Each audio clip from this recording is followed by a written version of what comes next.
Por exemplo, essa prisão domiciliar agora do ex-presidente Bolsonaro, ela é desnecessária. Ele ainda responde o processo, não foi julgado. Vamos fazer um comparativo com o caso do ex-presidente Lula. Ele só foi preso depois que foi julgado e ainda em segunda instância. E ele também era alguém que vocalizava toda hora o seu inconformismo ali em relação à atuação da justiça. Isso não é motivo suficiente para a decretação de uma preventiva ou de uma prisão domiciliar. E mais, com proibição de falar, de dar entrevista, de se pronunciar em redes sociais. Esse é um precedente perigoso, você proibir qualquer acusado, antes de ser julgado, de poder se manifestar livremente, ainda que utilize palavras fortes contra a acusação ao qual ele foi efetuada contra ele.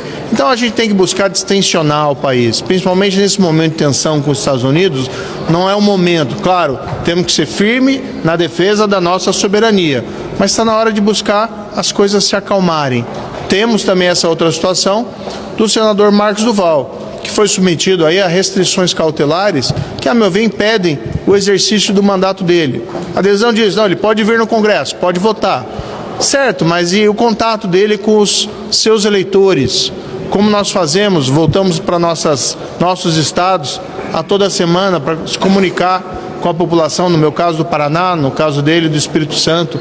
Então o mandato dele fica cortado. Essas restrições cautelares têm que ser submetidas à deliberação do plenário do Senado Federal. E se forem colocadas, eu vou me pronunciar muito claramente.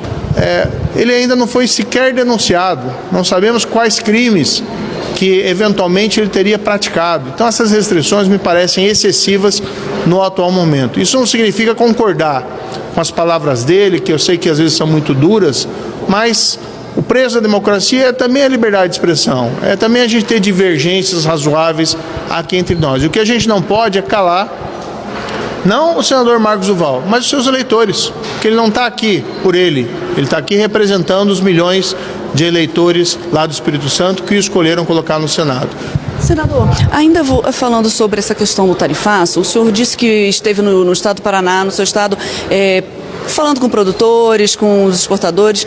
Existem setores que são muito específicos e às vezes até municípios que vivem em função de exportação de produtos e mercadorias exclusivamente para os Estados Unidos e que vão ser fortemente afetados. É o caso do Paraná e nesse caso o senhor já conversou com o governo do Paraná para ver se tem alguma medida de compensação financeira para os produtores do seu estado? Alguns governos e o próprio governo federal têm discutido aí um financiamento, como foi na época da pandemia de paralisação de atividades, para compensar essa perda de mercado de exportação. Mas no fundo, o grande problema aqui não é tanto esse tarifaço, entendeu? O grande problema é a gente cada vez mais se afastar das democracias ocidentais por razões aqui políticas.